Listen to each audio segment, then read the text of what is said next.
I'm Dr. Bill Haley. I'm a professor in the School of Aging Studies at the University of South Florida. I am a clinical psychologist who has long studied the special stresses faced by family members who take care of an older adult who has Alzheimer's disease or cancer or stroke or any number of other conditions.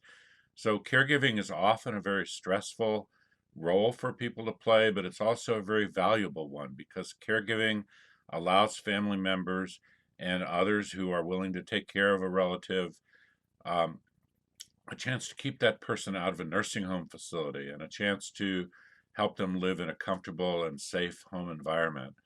So, I want to say two things today to people who are family caregivers. One is that you face a very challenging task here and you face some very tough decisions at this time.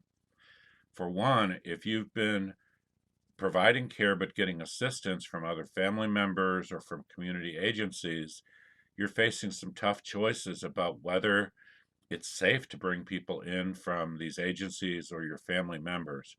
So that's a tough decision. It's only one that you can make, but you do have to try to balance the issues of the value of getting help versus the potential of gaining infection by having people in your home who may have been out in the community. The second issue that is related to that is a decision about whether you can continue to be a caregiver.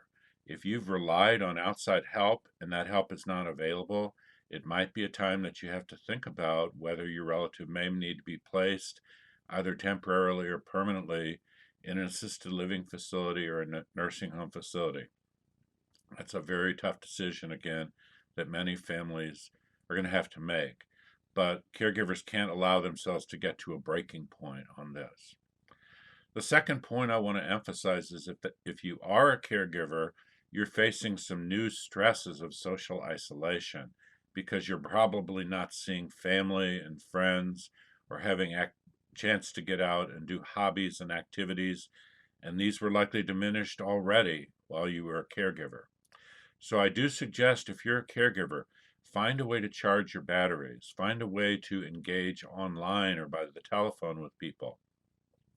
Find activities that you can do that bring you pleasure, enjoyment, and feelings of mastery or control, because caregiving can really interfere with those things.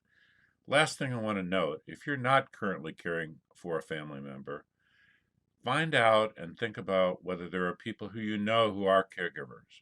Reach out to them. Give them some comfort, give them some friendship and support. This might be very meaningful to them at this time. So I hope my comments here are helpful and I wish you all the best.